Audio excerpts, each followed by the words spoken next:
Well, what I can do in the meantime is to introduce myself. Okay, I'm Margaret Williams. I am the author of the Empowered Leader publication. I help I help marginalized women uh who've been I help you to become more visible, have more impact, and more authority in your life and in your career. Okay. Hi, Keegan. How are you? Hi, Timothy. Good to see you as well. Um, So that's the introduction for me.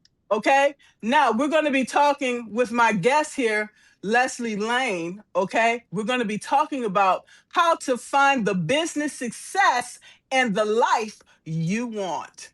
Okay. Now, Leslie here, she is a senior specialist, retail communications and events at ASICS. Okay. She's going to explain what the acronym is because working for the government for 39 years, it's good to know what they have so many acronyms, I can't even keep count. Okay. She is, says Greater Boston area. Okay. Lesle Lane, she is a dynamic communications, event planning, and employee experience professional with over a decade of expertise in driving human connection and brand engagement across retail, okay, industry. All right. And so I'm going to take this opportunity to let Leslie tell us anything else that she wants to. Okay. Tell us what brought her to Substack. Okay. Sure. Now, Margaret, Hello, I'm going to Leslie. tell. Hey, Margaret, and thank you so much for having me. And I'm going to tell you, I think you have your guests slightly confused because that intro was not quite for me. So, can I start my intro and tell you who I am? Absolutely. So, my name is Lesle Lane. I am a third generation photographer out of Indianapolis, Indiana. I have over 30 years of experience working with corporations to get their brand and their marketing imagery out to the public. So it's a little bit different than what you introduced me as, but I am so happy to be here. And this business has seen so many transitions over the last 33 years, both economically and from a financial standpoint, going from film to digital and now introducing AI into the visual world of photography. And I am so grateful to be here and to talk about all the ups and downs that have come with getting this business where it is today and to get me a life where I feel like I can actually enjoy my career, stay passionate about what I do while still making time to do things outside of work. So thanks again for having me, Margaret. And thank you so much because I'm glad that you mentioned that because there's another Lesle Lane in LinkedIn and I had attached to her and I confused you with her. So I'm glad you mentioned that. And so I have to be mindful for that for the future. Okay. Uh, But I am so excited about our conversation because when they had the Kodak was the biggest company at that time. Okay. They had the cameras, almost like throwaways and things like that. And so that company's name was very, very prevalent during that time. It was. And you know But as we what's interesting about go that ahead. is that Kodak wanted to make sure every single person had a camera in their hand. That was their goal. And now every single person does, except Kodak doesn't even hardly exist anymore. They now sell lenses for glasses. So it's one of those things that as our entrepreneurs who are on the show today listening and thinking about their careers, remember your number one goal might put you out of business. So make sure that your goal is aligned with what's happening in the industry. So Kodak invented the digital camera. They were the first one to make it happen and ended up putting themselves out of business through that. So you got to stay on track. You've got to figure out what's going on in your industry and stay on top of all of it. Yes. And they were very aware about the changes that were going on in the marketplace. You have to be, as an entrepreneur, okay? You need to be 3, 5, maybe 10 steps ahead, because of the technology is constantly changing. Okay, just like IBM, that's another one. Just like Sears and Roebuck, we see a lot of companies are going belly up because they are not doing their homework. They're just looking at, okay, this is where I am right now and we're doing okay, but who's to say you're going to be okay 6 months from now? Okay, you need to be looking at your strengths, your weaknesses, your opportunities, and your threats, which is a SWOT. Okay. You need to be looking, where do I want to go? Where do I want to be with this company 3 years, 5 years down the road? And what does that look like? Right? You are exactly right. You're spot on, Margaret. So, with that being said, you yourself have seen things transpire a lot. So, you want to talk a little bit more about that?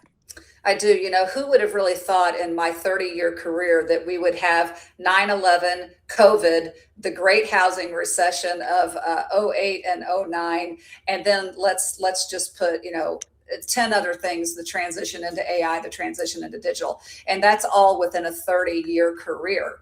And I feel like that right now, the people that are going into business right now, they're actually at a speed of business that's even faster than what I went through as I was in my career. I believe that businesses are going to continue to transition and change at a much faster pace than what I've gone through in my career. So I came into the industry at 22 years old. My stepfather was taken ill, and I had to take over at a very young age, but he had already been researching the change from film to digital, because we've always done corporate photography. And so we didn't do babies, we didn't do weddings, we didn't do families. And so we knew that that transition from film to digital was 100% going to happen. It was going to impact us. And so my stepfather had already started that research. And by the time I was 27, I transitioned the business from film to digital, purchasing my first digital camera for $200,000, Margaret, more than my first house cost was buying that camera. But I was so young and I was so passionate about the industry that I wasn't afraid. And I think as we get older, those fear factors get bigger because we've been through more. So young entrepreneurs can actually make those changes faster because they're not quite as afraid as the people who have been through a lot. So I made that transition and stayed in that industry the way that my parents did it for many years, but just could not make it profitable, Margaret. It was just an impossible way to make it profitable. And so I finally decided that, I was just going to do what I could do as a solopreneur and, achieve as much as I could, but I was exhausted. As a creative, I'm a creative person, but I'm a commercial artist. People buy my services. And there just wasn't enough of me to go around. And so it was when all of that really came to a head. I lost my number one assistant, the person that had been with me in the business for 30 years. And basically my life just hit rock bottom. And I'm like, I can't keep going like this. And that's when I decided that the entire business had to change.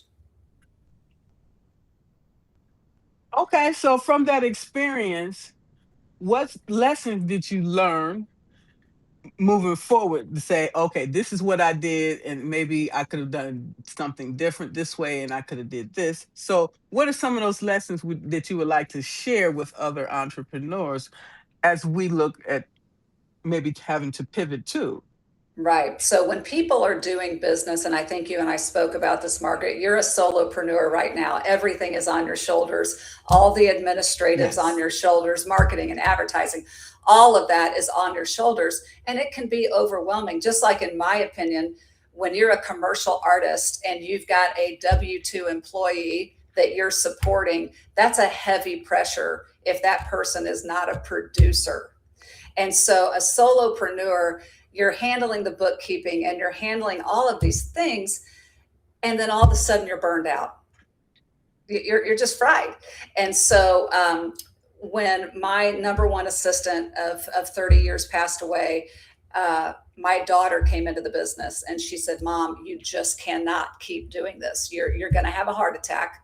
You never have any free time. You never feel comfortable leaving the business. Let me come on board for 2 years and help you restructure this business into a workable format that gives you some kind of work-life balance. And I know people that are entrepreneurs might think to themselves, oh, that's a joke. Work-life balance is a joke, but it actually is attainable.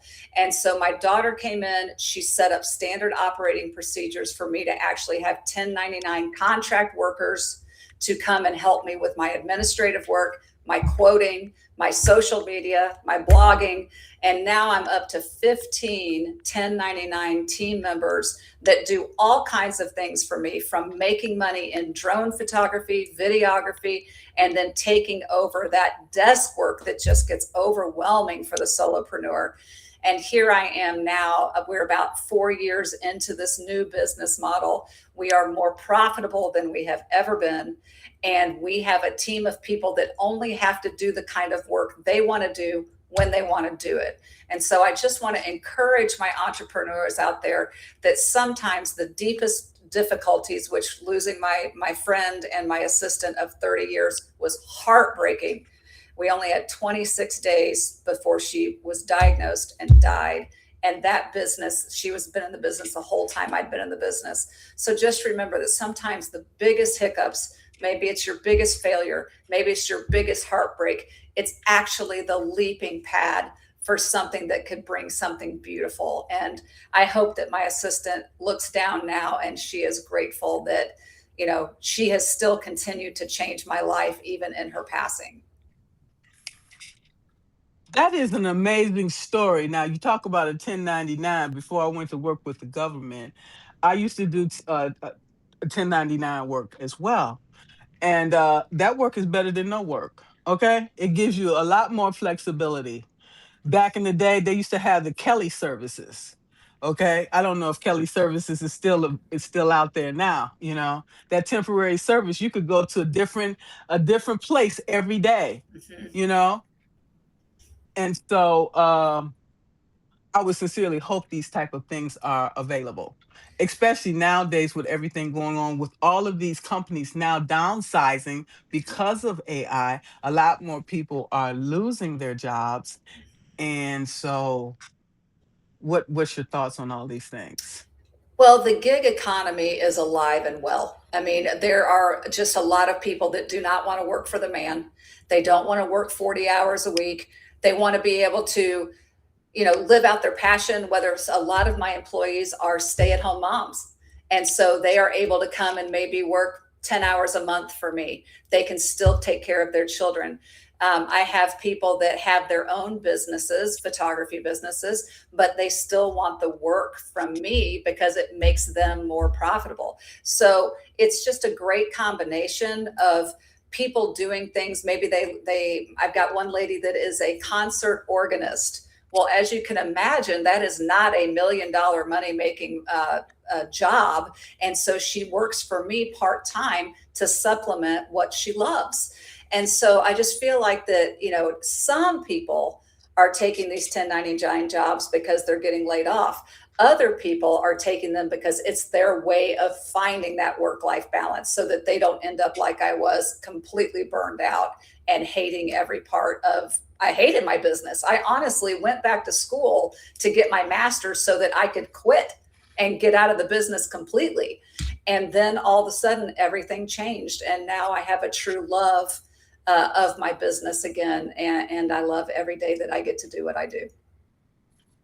That's amazing. And all the people that work for you get a chance to do what they want to do. And I consider that a win-win for everybody. It Okay? is. Absolutely.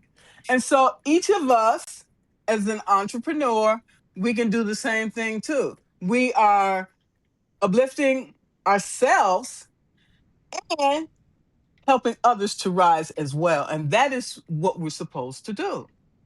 Okay? Otherwise, why we're here? Yes. And if you think about it, think about all the times you've heard about starving artists, Margaret.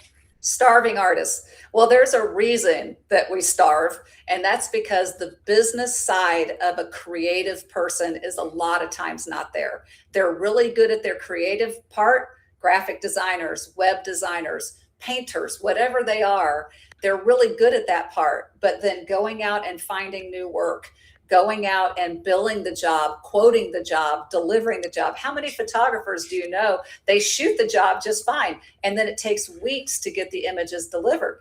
So those are things that I bring to my team. I shore them up on the business side so that they're left to be creative.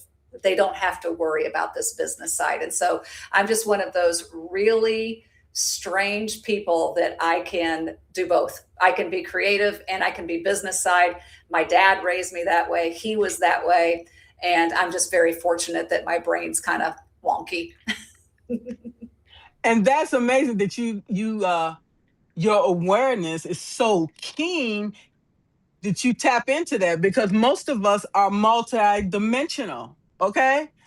I have a master's in industrial and organizational psychology. I'm also a certified leadership and systemic team coach. Okay. And I worked for the government for 39 years. Okay. So, based on that, and I've ran a publication, and I know how to do video editing. So I can tell you I learned more as an entrepreneur than I did with the federal government, because I'm working in the same systems every day, doing the same thing day in and day out. And it's just like, okay, it's like everyday Groundhog Day. And it was Yes. really not a challenge at all. The biggest challenge is working with the toxic people that I had to deal with. Okay. But so it was not a challenge to my mind. So what I did was challenging myself. Okay, well, how many of these things I can do? Okay, that's how I figure out how to motivate myself. When you're working a job like that, it's like you're working on a factory. You're just doing the same thing every day, all day. And it's just like, I know I can do more than that. Okay. So when I had to walk away from my job, I realized I had so much things that I wanted to do that I could do and wasn't able to do. So these jobs limit us in ways that we don't even realize. And you can't get that time back. It's No, gone. It's no. gone.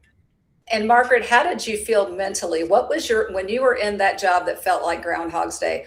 What was your mental health like during that time?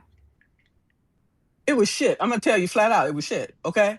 The only thing that kept me grounded in that is say, okay, I'm doing something is that's greater than me, that's gonna uh do something to help other people. Okay. We're building this infrastructure for the people, and this is going to enable them to increase the quality of their lives.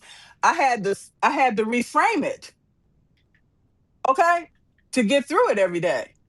Yeah. And the fact that you had that mental fortitude to reframe it, you're a very strong person, because many of us, we can't. And we take home that frustration. My ex husband used to say, I don't understand why when you have a bad day at work, you have a bad day at home. Oh, I don't know, because I just spent the last 10 hours being miserable. That's why. And so I think that, as we're looking at life for more than just our 8 or 10 hours at work, and more than our just 6 or so hours at home with our family, we want that. I think it's different than our previous generations. We expect and want that we have a good life at both. And I just don't think that's too much to ask, but it's not easy to achieve. I am so glad you mentioned that, because I always said to myself, when I leave that door at work, I'm gonna leave this stuff here. But I was disillusioned, okay? Because you take that stuff with you, especially you have a bad day and all this stuff, you take it home with you. Not intentionally, but you need you need time and space to transition to the next part of your life. And we're not giving ourselves enough time to pause, say, okay, this is work. Let me take a pause. Let me take a breath. Let me remind myself to leave this here or whatever.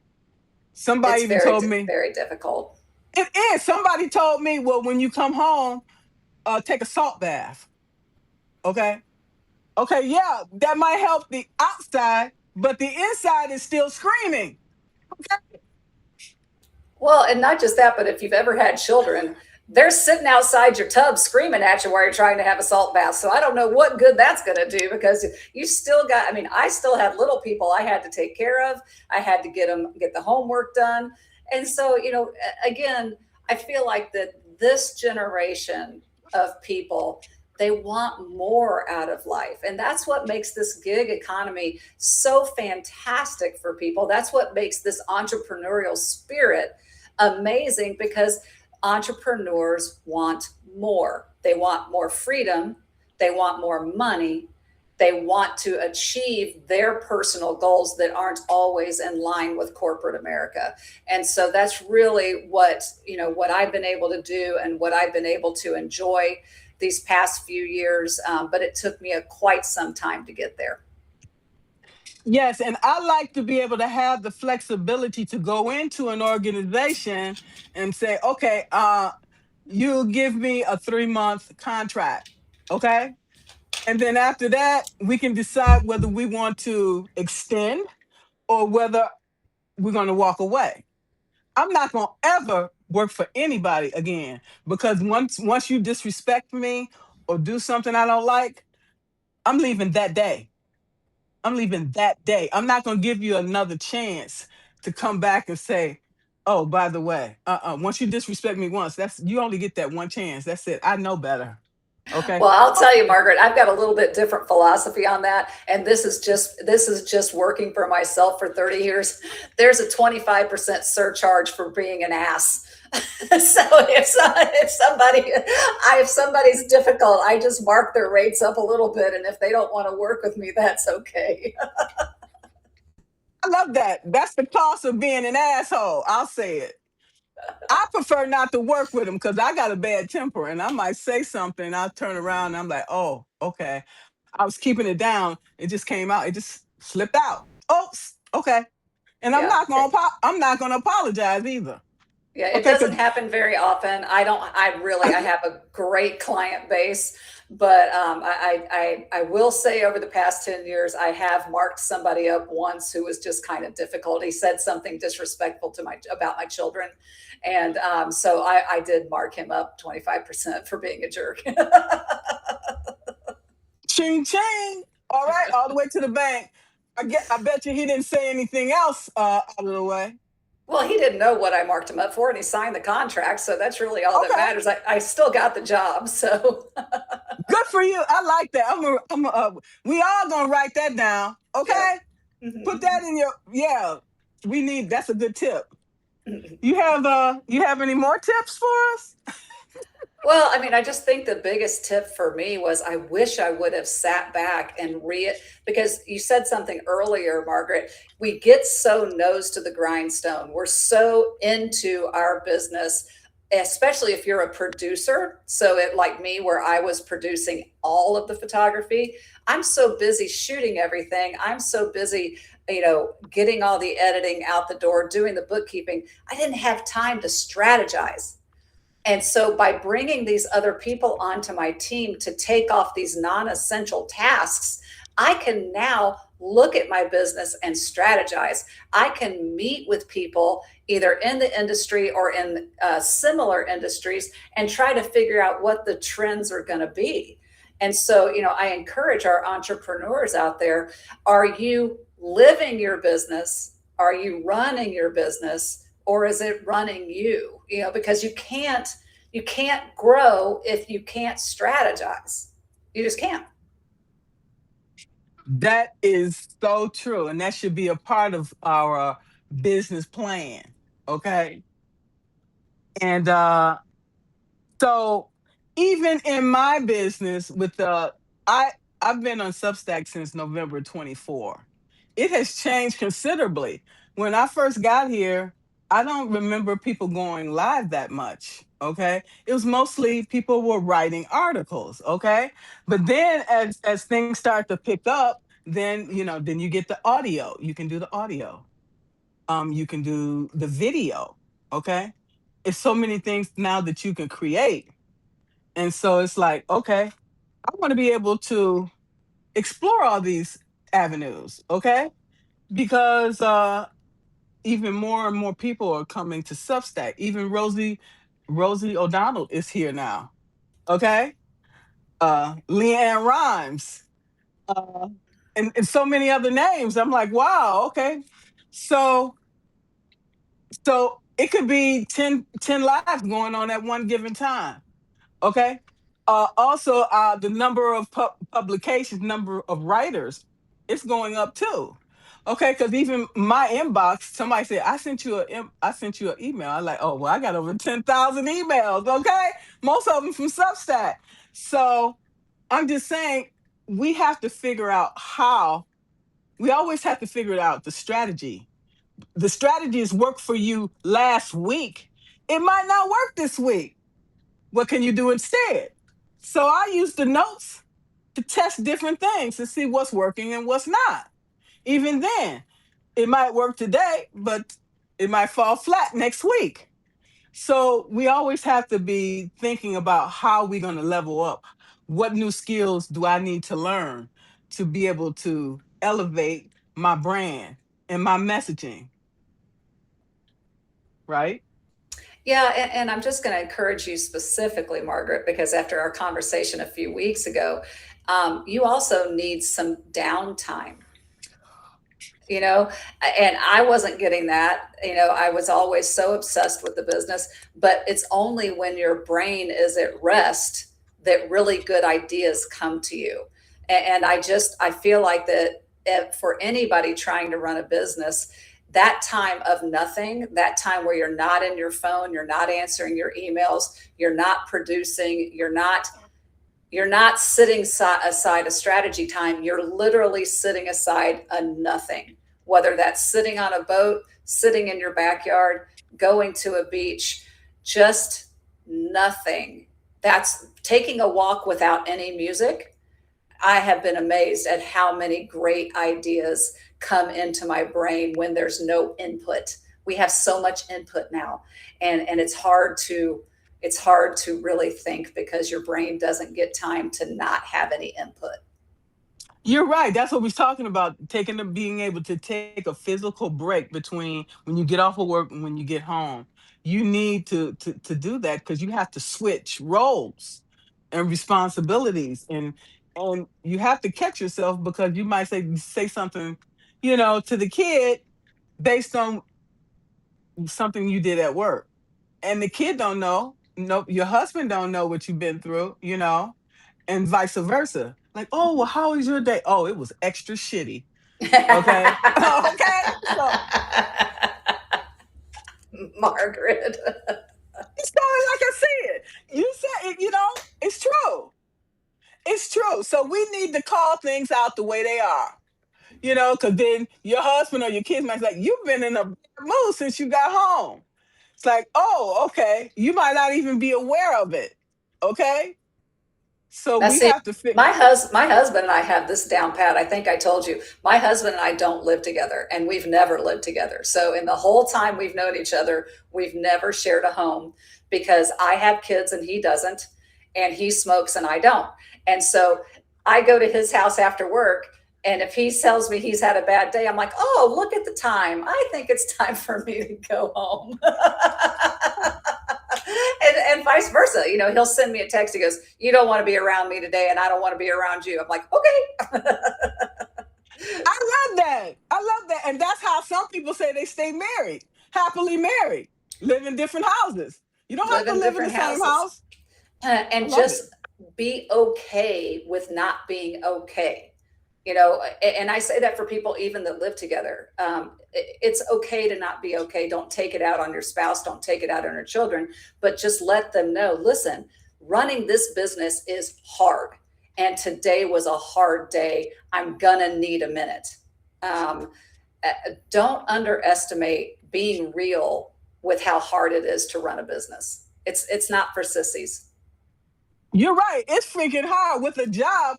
You know, After 40 hours, I come home and I have, the weekend.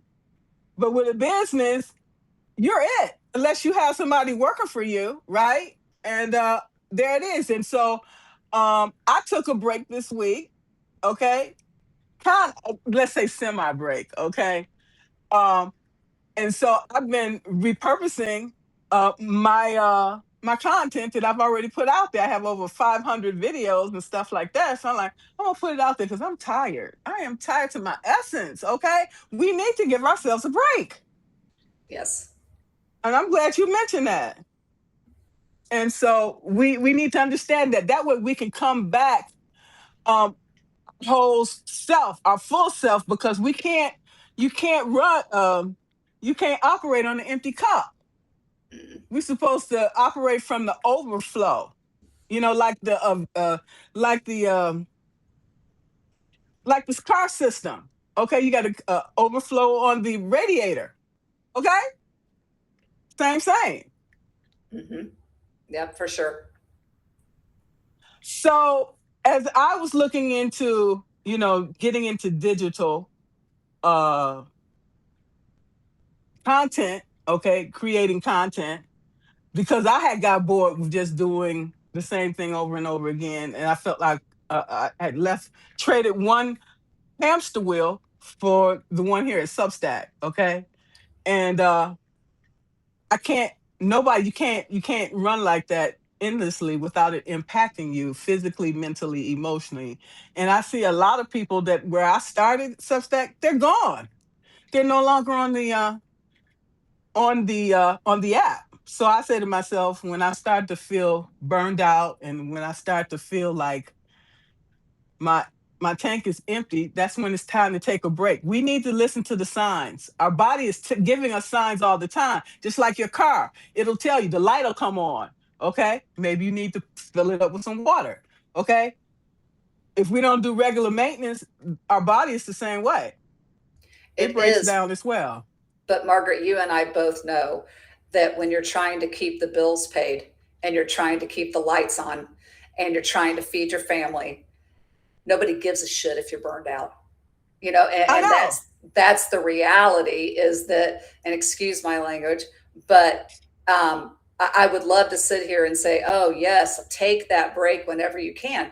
But the bottom line is that somehow as business people, we've got to carve out that time while still making sure that we can keep the lights on. And I think that that is what people don't talk about. Everybody wants to talk about how glamorous it is to run your own business. Oh, it is flipping glamorous. Yeah, no, it has some monumental moments. Being a solopreneur allowed me to raise my children. It allowed me to have my children in my business. I never missed a play. I never missed a choir concert. I was there for everything, but I sacrificed my mental health while doing it. And so, there is no perfect balance. But yes, if you have the ability, if you have enough money that you can take a break when you need a break, but if you don't, and keeping the power going and keeping the mortgage paid is a challenge, you still need to find some kind of way, whether it's through meditation, whether it's through quiet walks alone, some way to help with that because, paying the bills is a big deal. Yeah, and if you're in the hospital, how can you do that? You run yourself ragged. You can't do any of that. Well, and that's the other reason why I brought a team on with me was because I knew that the day I'm 55 years old, the day that I get sick, the business stops. And so that was the other reason why, at my age, getting more people on my team so that somebody could step in on my behalf. I got injured about a month ago. I woke up and my neck was all twisted and I could barely move my neck. I had somebody within 2 hours who was willing to come and help me with a job so that I didn't have to cancel on my clients. Having a 1099 contractor that has your back, that can come and be your backup so that all that pressure isn't on you if you get sick. That is another reason why it's so important to find a team to help you. Yeah, I love that. The 1099ers, somebody might get pissed off about something I'm going to say, but either way, it is what it is. The 1099ers are very loyal and dedicated employees because they know that you can get rid of them at the drop of a hat. Whereas you got a regular employee, they like, nah, I don't, I'm not coming in. You know what I'm saying? They're not as loyal because they're like, oh, I got this job, so I got it in the bag. But that's not necessarily the case, okay?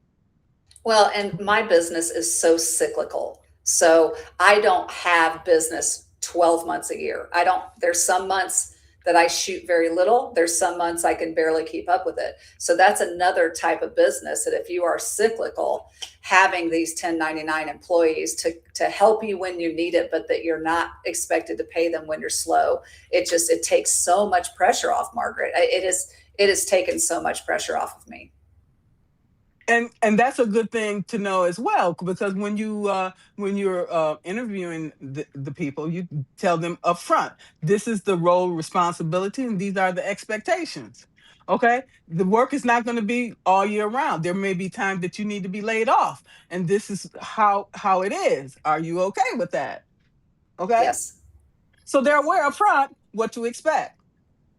Yes. And in my industry, that's pretty common because we do things on contract. So whether I'm shooting the job, whether one of my employees is shooting the job, they're all contract based.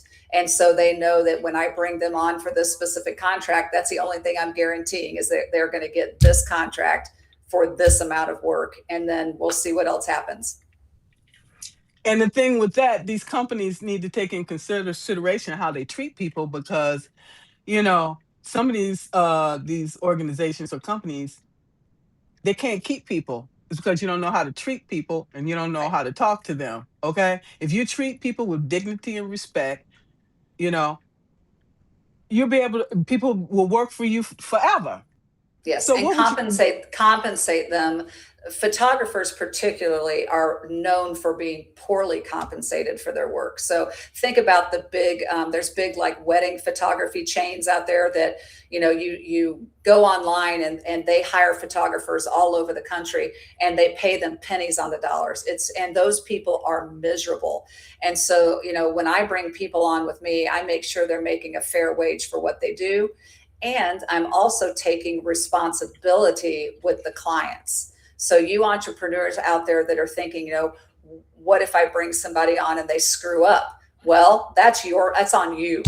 So, when I bring somebody in, I meet with the client directly, make sure they're comfortable with having a contractor do it. And then I will normally be on site for the very first job that they do to make sure it's done properly because I am putting my name behind that contractor. So that's what I bring to the table is that my business has been here for 30 years. I've been in the community and working nationwide for 30 years. If I'm bringing you on, I'm going to train you. I'm going to make sure you're doing it the way that I want you to do it. I'm going to compensate you well. And my clients know that the buck ends with me.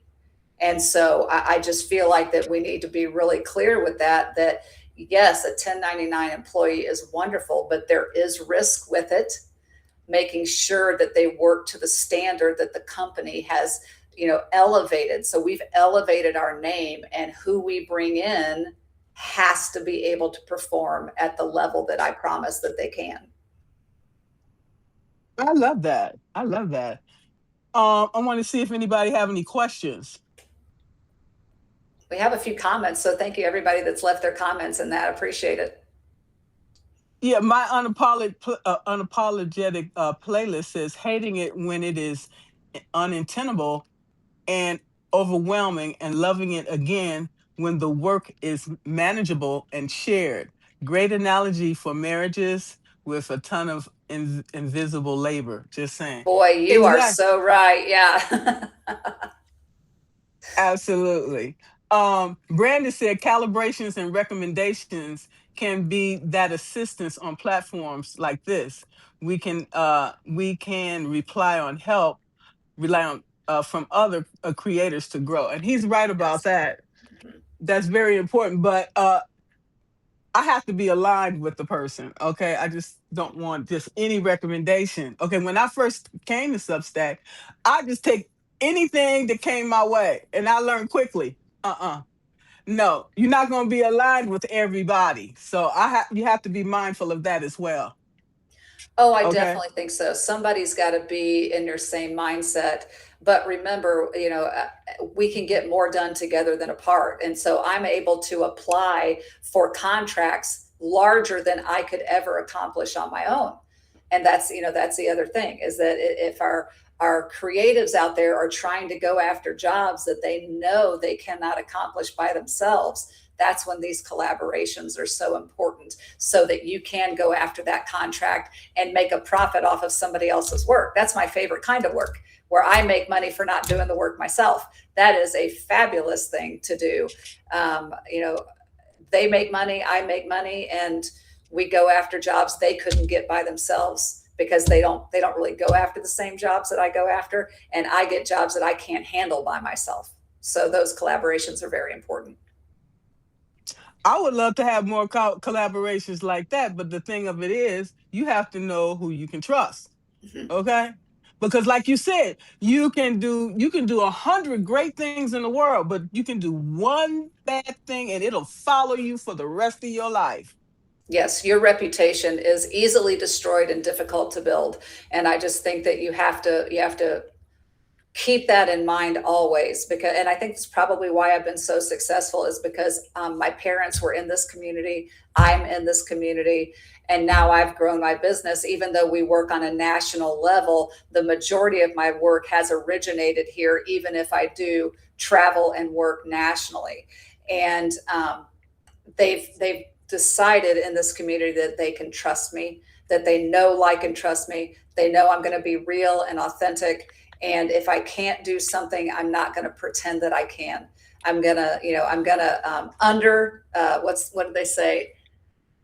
Under promise and over deliver is always my motto. I'm going to tell them a deadline that is easily attainable, and then try to get them their work prior to the deadline that I gave them, because you don't want somebody to expect something and then not be able to deliver it.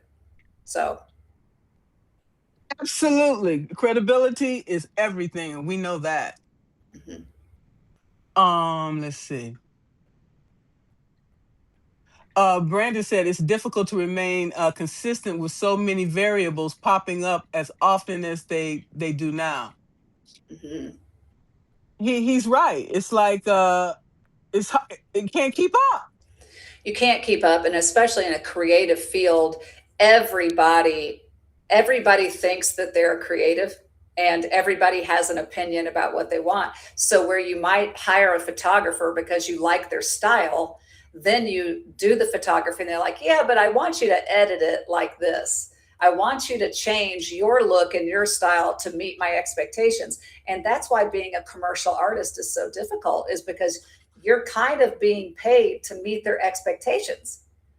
And so there's a real, there's a real journey there to figure out how to meet their expectations without giving away your own creative input. It's a challenge. Yes, and so we are we are forced into this competitive situation where we competing against everybody. I'm not competing against nobody. I'm telling you, I'm not. That's where I am today. Oh, they got 20 likes on their article. What's wrong with mine? I only got three. That's a problem. Okay, we need to get out of that mindset. Okay, you got three. Somebody liked it. Somebody got value out of it. Move on. I have to tell myself that too. Okay, because I have an A personality. Okay, and I'm very okay. So okay. So I have to remind myself of that. It's just okay. It's fine. Nothing's going to be 100%. We have to accept that. Okay, it's 85. Okay, I'll take it. Move on. What lesson did you learn from it? I'm repurposing my stuff. Okay, you can always modify it along the way. So we Well, need to and get out. Go ahead. everybody is a unique personality. Everybody has different things that resonate with them. And I am not everybody's cup of tea. And you have to remember, as a host, you need to remember, if people are coming back, they're coming back for you.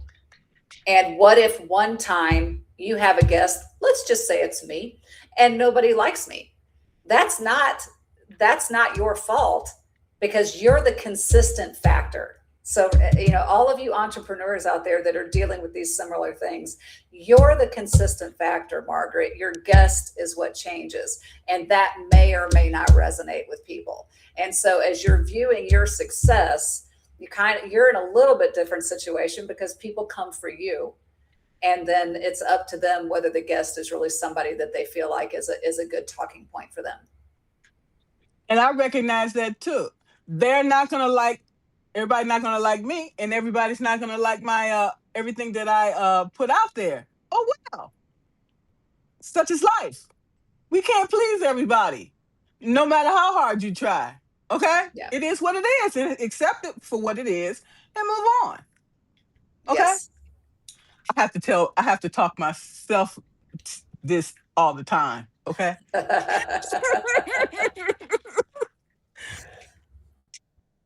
So when we accept reality, then we prevent our suffering.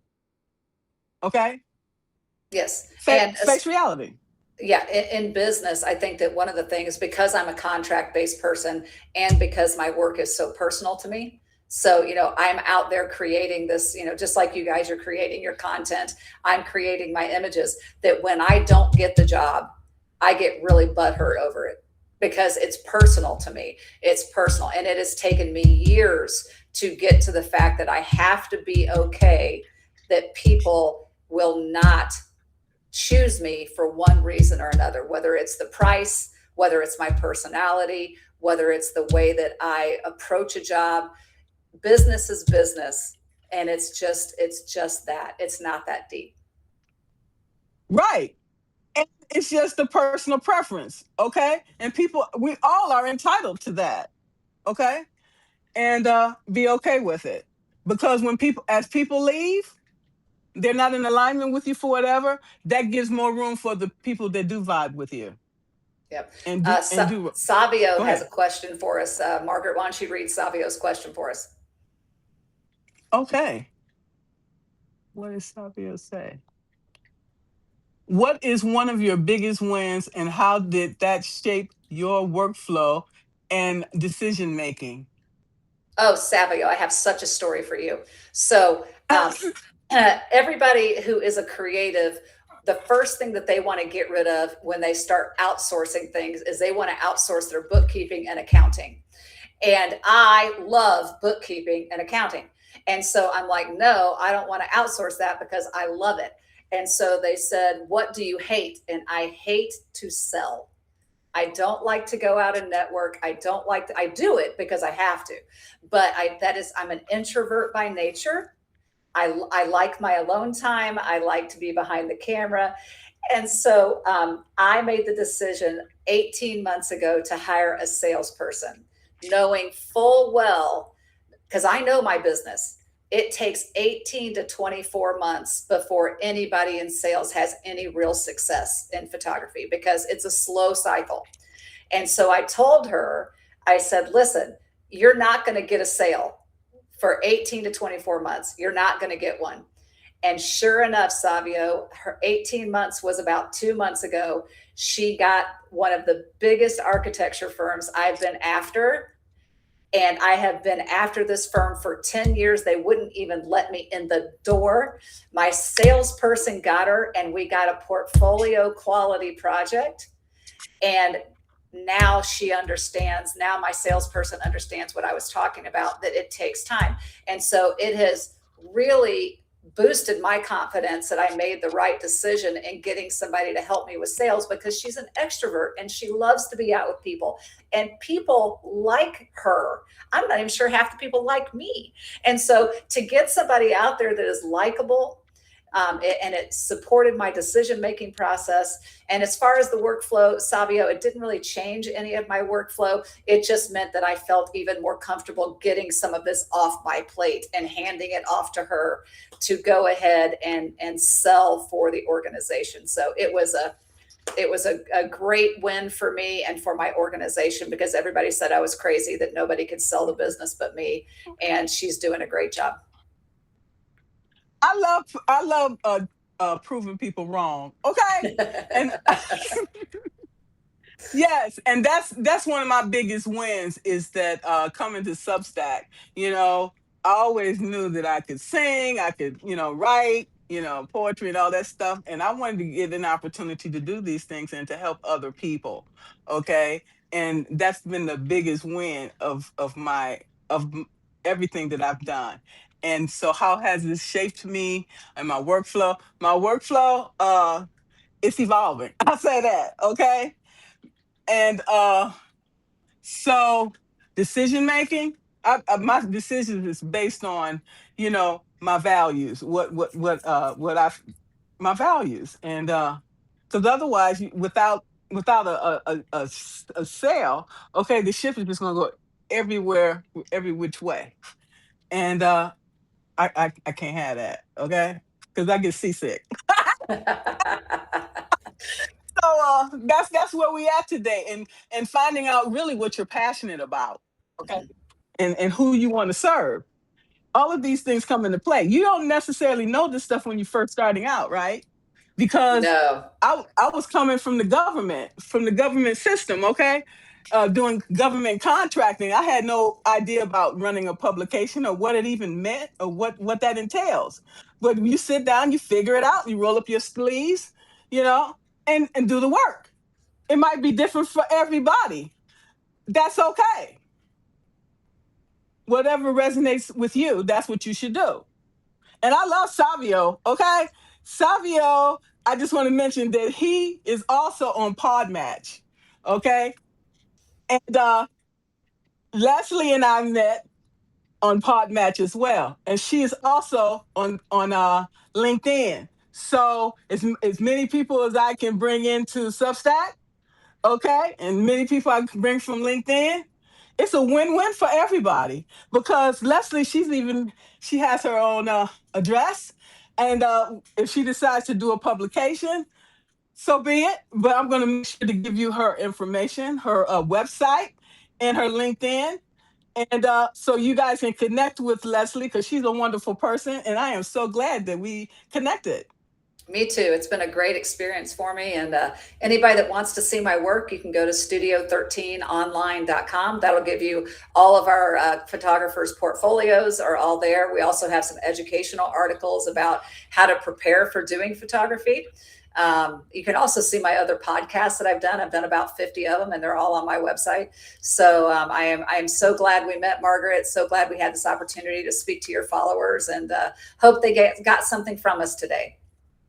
Can you tell us how AI is changing your work?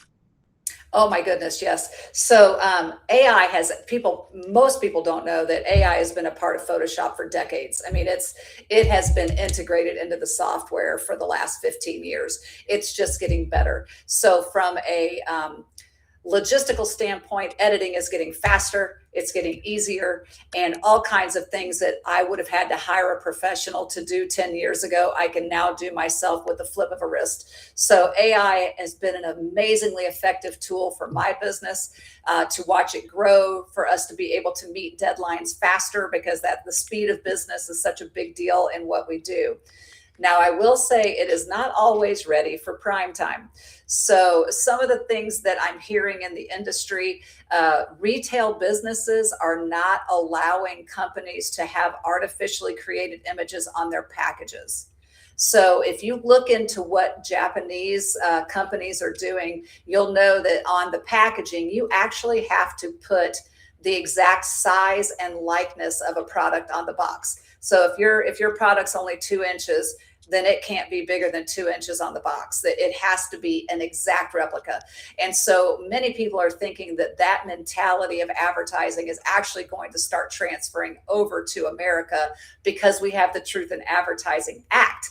We are supposed to, as consumers, receive advertising that is an accurate depiction of the product we're using. And so AI is kind of in that fashion being shunned a little bit from retail packaging. But when it comes to editing, like what I'm doing, we did a big job a couple weeks ago, and it was a sunrise photograph. Sunrise in Indiana right now is at 5:15 in the morning. who really wants to be there at 5:15 in the morning? And so we couldn't get any people to come and populate our photograph. So we made the photograph beautiful the way it was, and now we're populating it with AI. And so that is acceptable because the product itself is completely accurate, and that's what we're selling. But we use AI to add people to make it look more interesting. So that kind of tells you what we're using it for right now. I don't see it yet taking over my business, especially because many of my clients are in the financial sector. They're in investing and banking. Some of them are in architecture and engineering. Those people all need to be known, liked, and trusted. So that authentic factor is becoming an increasingly important part of advertising. And you want your customers to believe in you. You want them to trust you. And having real photography at this point is trending. And if you check a lot of the advertisements when you're watching either streaming shows or regular shows, you'll see a pushback against AI in a lot of those ads. This younger generation in their 20s and early 30s, they're not big fans. They see the use in it. Certainly, I use it for certain things. I use it for my editing. I use it when I need ideas for blogging and stuff like that, but I don't use it to write the blogs. And so I feel like that right now we are just in probably the middle crescendo of what AI is really going to be. As of right now, I don't see it replacing what I do in corporate and commercial photography. I think it's just going to continue to supplement already well done creative imagery. Yes, and you talked about authenticity, and that's why most of us, I keep saying, we need to get from behind the computer and show people who we are. Because if you're trying to sell products, I'm not going to buy a product from somebody that I can't see, that I can't talk to, okay, that I can't relate to. I won't buy your products. Well, and That's where tell I me, am. if you go into a bank and you want to have either a bank or an investment firm or some kind of financial discussion, you want to know, like, and trust that person. You're not going to give them, here's all of my retirement. Would you have your computer invest my money, please? No, you want a person to invest your money. And those are the kind of clients that I am after, the lawyers and the accountants and the doctors and the people that still need to be people, the people you want to talk to. And so for my business particularly, I feel pretty solid about where things are right now, but continuing to watch the trends of AI, to watch what's happening in our government. What are they going to do with all of this? What's going to happen with AI in the government? Are they going to regulate us? They don't seem to really care about the consumer right now. So what's that going to mean? So I'm just going to have to continue to keep my eyes on what's going on and look towards other countries and how they're handling it. Because I feel like that there are other people, other countries that are trending much stronger than where America's trending right now. Yeah, we need to be listening and paying attention to the signs because I despise politics, but we have to know what's going on so we can manage our business and our lives accordingly. Yes. Okay, looking at the trends, looking at what countries, because I would love to move overseas. So I'm trying to figure out which one is going to be most advantageous for me to be by the water. And this where I can stretch my uh social security, my pension, and living in places that's going to be more conducive to my health. Because as we get older, we're supposed to start having more health problems. Well, that's the reason why I want to change my environment. Okay, I want to eliminate. That's why I eliminate all the toxicity. Okay, so doing all these things will improve the quality of our lives. Okay, this is how we live longer lives. Okay, so we have to take everything in consideration. You do, Margaret. And I encourage everyone that if you're not following what's going on with these data farms, because that is really where AI is causing the most environmental problems that this world is having, not just this country. But if you'll follow what's happening with the data farms, and this is not a political discussion at all, but in the Netherlands, they're talking about putting their data farms underground so that it will melt the snow in the winter. So like they're looking for ways to integrate these data centers as a way to help them as a country rather than destroy, which right now we're really struggling in this country. You can see where the data farms are. We're getting large droughts in those areas where there's Asian countries that are talking about burying the data farms in the ocean. Well, guess what's going to happen then? Then the fish are going to die. So it's like, as you're looking at other countries, AI is more than just creating images or using Chat GPT to build a blog. It's about more than that, because there has to be the data centers to drive it. And so we need to, as a country, be very engaged in what is happening in AI, more than just how it impacts us, but how it impacts our world, our earth that we live in. And again, this is not political. I'm not somebody that's going to be out there on a Greenpeace boat or anything like that. I am in an industry where AI is prevalent, and I am worried what it means for us and our health if we start having major droughts because of all the energy that these data centers pull from our earth. That's going to impact the food supply, obviously. Yeah. So that's the reason why we can't turn a blind eye to what's going on in DC. I'm sorry. Okay. Well, unfortunately, we can't control a lot of what's happening in the government. What we can control is our education and knowledge of what's going on in the world. And that's more than just the United States. We are a global economy. We are a people that rely on people, and other countries are doing some really great things, and other countries are doing some really stupid things.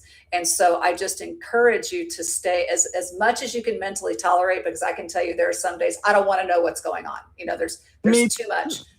But I do encourage you to pay attention to what other countries are doing, so that you're at least educated and can carry on an intelligent conversation when people bring it up. Because I think that's another thing, is that the smart people aren't talking. That is a problem. Okay. And so we're having to figure everything out on our own. So that's why these conversations are so important. Yeah, the people that are not all that intelligent seem to have the most to say right now. And the people that are highly intelligent don't seem to say as much as they should. So look for people smarter than you. My dad always taught me that. Always go out and find somebody smarter than you to have a conversation with, and you'll never be sorry you did.